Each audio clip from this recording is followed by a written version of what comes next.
এবার প্রধান উপদেষ্টা বলেছেন নির্বাচন কমিশন এই ব্যাপারে উদ্যোগ নিয়েছে, আমরা ধন্যবাদ জানাই তাদের। কিন্তু এটা আমাদের সমর্থনের প্রশ্ন না, শুধু এটা আমাদের দাবি বাস্তবায়ন হচ্ছে বলে আমরা খুশি।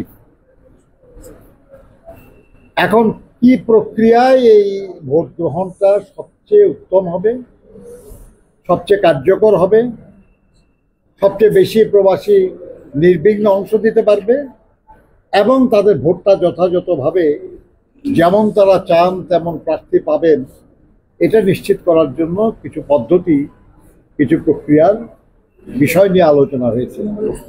আমি আবার বলছি যে এই ব্যাপারে বেশ কিছু ভালো প্রস্তাব এসছে। তার মধ্যে যেই প্রস্তাবটা সবচেয়ে কার্যকর হবে, সবচেয়ে গ্রহণযোগ্য হবে, সবচেয়ে আধুনিক হবে, বাস্তবায়নযোগ্য হবে এবং সবচেয়ে সাশ্রয়ী হবে, কারণ আমরা খুব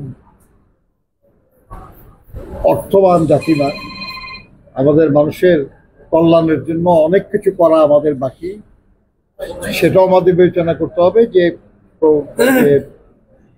ধরনটা সবচেয়ে সাশ্রয়ী হবে সেরকম ধরনের এবং সহজলভ্য, সহজবোধ্য এরকম একটা প্রস্তাব আমরা আমাদের দলের পক্ষ থেকে করব। সার্বিক প্রেক্ষাপটে আপনাদের কাছে গ্রহণযোগ্য পদ্ধতি কোনটা মনে হচ্ছে? আপনি এখনই যদি বক্তব্য বলেন তাহলে এতক্ষণ কি বক্তৃতা করলাম?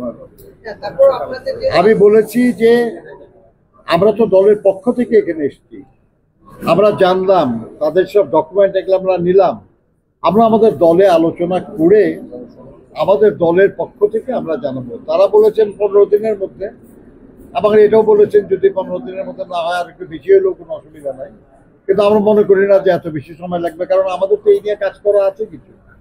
আপনারা যে 31 দফায় যে দাবিটি জানিয়েছেন এটার পক্ষে, সেখানে কি আপনারা কোনো পদ্ধতি উল্লেখ করেছেন তার সাথে তাদের পদ্ধতিগুলো ম্যাচ করছে? আপনি এটা দাবির মধ্যে পদ্ধতির উল্লেখ তো থাকে না ভাই।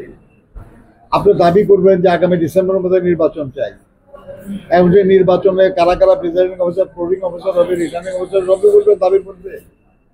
আমরা বলেছি যে প্রবাসী বাংলাদেশিদেরকে জাতীয় সংসদ নির্বাচনে অংশগ্রহণ করার সুযোগ দিতে হবে, ব্যবস্থা, কিংবা কোন কোন প্রস্তাবের কোন অংশ, তাই না? এটা তো কোনো রিজিড ব্যাপার না, আমরা আলোচনা করে জানাবো। ধন্যবাদ আপনাদের সবাই।